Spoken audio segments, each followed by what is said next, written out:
Well, welcome, ladies and gentlemen, to this edition of the 700 Club. Terry is with us, and I want to ask you a question.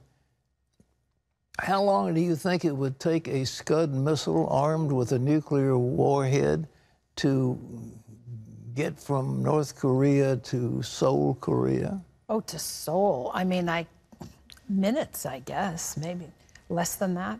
5 seconds. 5 seconds? That's how long you'd have to get ready if they launched Scud missiles, and they found Scud missiles that have cavity in them made by the Russians to accommodate nuclear weapons. So they're practicing long range, and 60 Minutes did a fabulous piece about what they've got, their capabilities, but they're trying the test because the re-entry of one of these intercontinental missiles gets very hot, and it could explode the warhead, so they've got to make sure that the heat is kept down. That's what they're practicing on right now. Why? I mean, what? Because they want to threaten the United States. Can you imagine Kim Jong-un suddenly gets a nuke and he says, okay, I want $100 billion. I want access into all of the trade. I want you to be nice to me, and if you don't, I'm going to incinerate San Francisco. But then in turn, I mean, you better not threaten what could bring hail down upon you. And he could launch one of these things. These Scuds are so, but the Scuds are short range. They're not long range missiles, but he's now developed long range missiles that can strike the mainland of the United States, and the possibility of blackmail is beyond calculation. And he's crazy. So you're looking at somebody who either they're deliberately crazy. Yeah. And the question is, everybody's talking war. And, you know, what do we do to stop him? Do we go in and have we got enough firepower? I mean, could we launch Tomahawk missiles off of the coast of North Korea and put so many of them in there, we take out all of his sites? We don't know if that's the case. Yeah. And Seoul in South Korea is within range of their missiles. So we're looking at something that is extremely dangerous. Secretary Mattis was talking about it today. The foreign minister of Japan was talking about it. Everybody's talking about it. It's very dangerous. All right, well, while we're facing the threat of annihilation, those special prosecutors have dominated the headlines in the United States. That's right. And here in the United States, the investigation into Russia's activities in last year's election has targeted President Trump's former campaign chairman, Paul Manafort. And the president once again called the probe a, quote, witch hunt. Well, our Jenna Browder has the story from Washington. Speculation had been swirling in Washington in anticipation of the first charges brought in the Russia investigation. And now news, the targets are Paul Manafort and Rick Gates. New Jersey Governor Chris Christie said anyone facing a possible indictment was already aware they could face charges. Believe me, if you're the person, you know. I mean, you've already been told you're a target. The Democratic ranking member of the House Intelligence Committee, Adam Schiff, this weekend on ABC News. He also refused to comment on if the president himself could be a target of the ongoing investigation. I can't comment on that, George. I can't answer that one way or the other. One way or the, you wouldn't know whether Robert Mueller is investigating the president? I can't comment on that at all. But a White House lawyer says the president isn't worried about what former aides could say. He does appear frustrated, though, lashing out on Twitter over the weekend, calling on Congress to investigate the funding by Democrats, including the Clinton campaign, of the 2016 campaign dossier that used information from Russia. And some Republican lawmakers are frustrated, too. They're calling for Democrats John Podesta and Congresswoman Debbie Wasserman Schultz to provide more information about the Democratic Party paying for that controversial campaign dossier. All of this as Republicans get ready to move ahead on the president's top priority by unveiling a tax reform plan this week. For now, though, tax reform is getting drowned out with news of Paul Manafort being indicted. The question now is, where will this Russia probe investigation go from here? In Washington, Jenna Browder, CBN News. Well, Manafort is an easy target, if I can use that term. He has clearly been an agent of foreign governments. They have paid him huge amounts of money, And the chances are he hasn't appropriately registered as an agent. And so there's a technical violation that they could get him on. And that may be what they're going after, and then one of his aides. But as far as the White House, not a chance. And there's, again, an op-ed today in the newspaper about what the president's power is. He can grant a pardon to everybody involved in this thing if he wants to. And there's no such thing as the president obstructing justice if he talks to one of his people in the Justice Department. They're part of the administration's force. That's his side of the aisle under the Constitution. So this whole thing has got to be shut down, and I think they've got what they call the fruit of the poisonous tree. We had that in law school. You learn that when the source is tainted, then everything that comes out of that source is tainted. And that Fusion GPS dossier is tainted.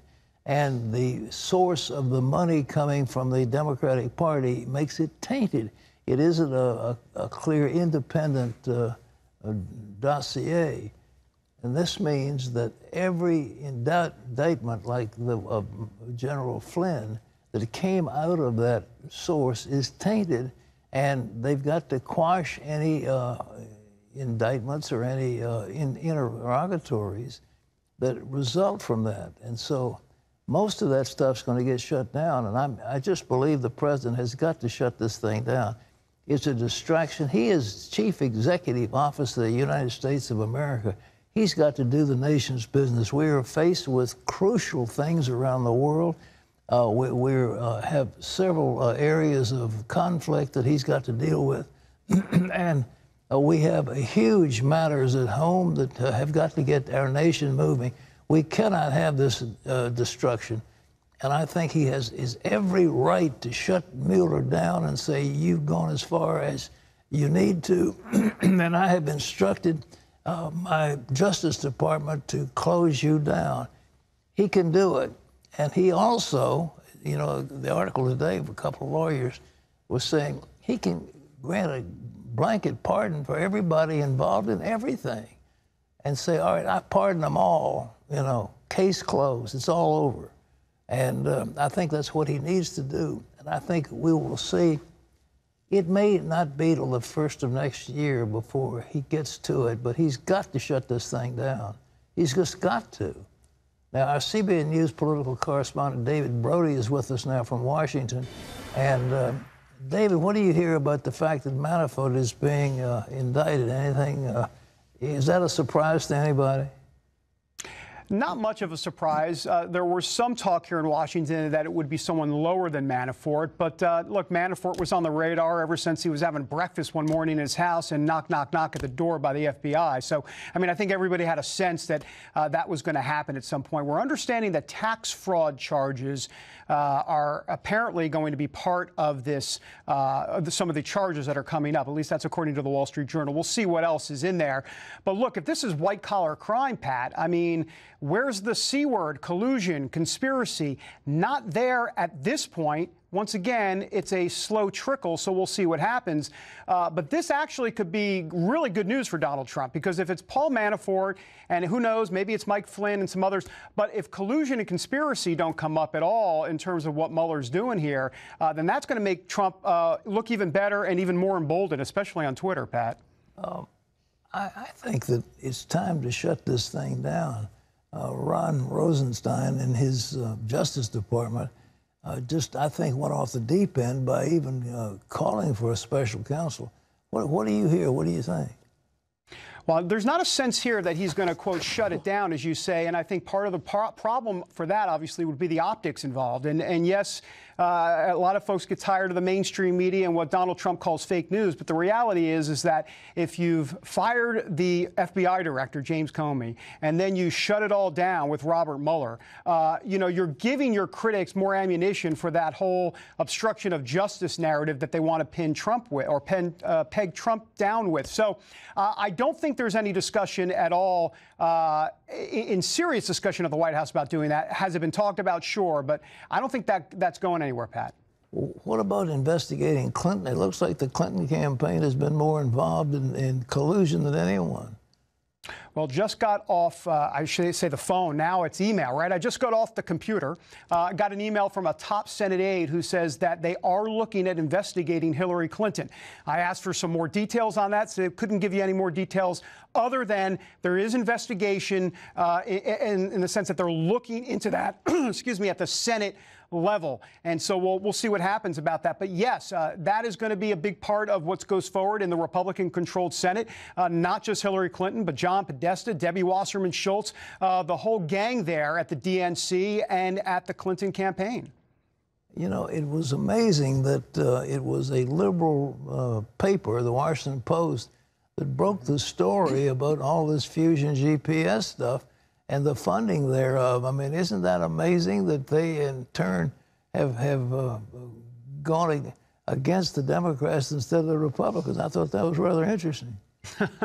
Well, you know, sometimes it happens, Pat. 1 in 1,000, 1 in a million, some would say. But it does happen from time to time for sure. And I think there are some hard questions that Debbie Wasserman Schultz and John Podesta both need to answer. You know, they were in front of some congressional, they did some congressional testimony earlier saying they had no idea what was going on. Well, there is a sense now that they'll have to come back in front of those congressional committees and say, well, we have a few additional questions. I know Trey Gowdy on the House side, from an investigative standpoint, wants to get to the bottom of it. And so there's a lot of appetite to go after Debbie Wasserman Schultz and John Podesta for sure in Congress. Don't you think the American people are a little tired of all this? That what they'd like to see is, you know, some positive legislation that we would go forward, especially in relation to this Korean threat. I think that's a massive, massive threat that we're facing.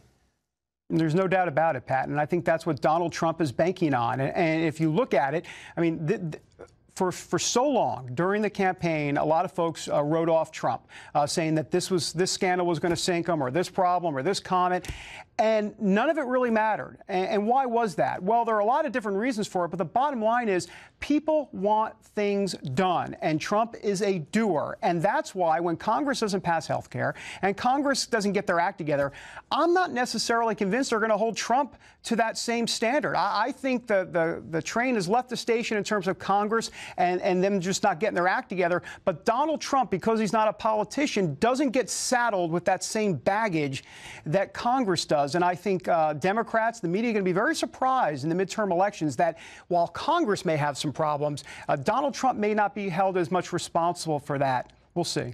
Well, David, thank you very much for your analysis. Keep it up, buddy. God bless you. Thanks, Pat. David Brody of our Washington Bureau, and the insights are tremendous, but what we're facing is so massive. And I mean, if I speak for you and the rest of us, I'm sick of all this back and forth probe and we got you here, we got you there. Let's quit this stuff. This Fusion GPS was a fraud. Apparently, there was a Republican donor who first wanted to investigate Trump because Trump was beating all the other candidates, and they wanted to slow him down. Well, it's too late now. But that was the basis for FBI investigation, for CIA investigation, and it was all phony, and it was all paid for by the Democrats. And I think the American people should say, okay, we've been warned, now let's get on with our lives. Let's do something positive for us.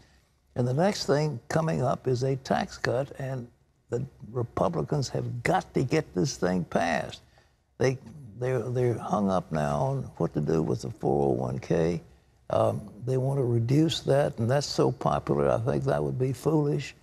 And they want to take away the deduction for state and local taxes. And that, of course, would hit people who come out of New York and California.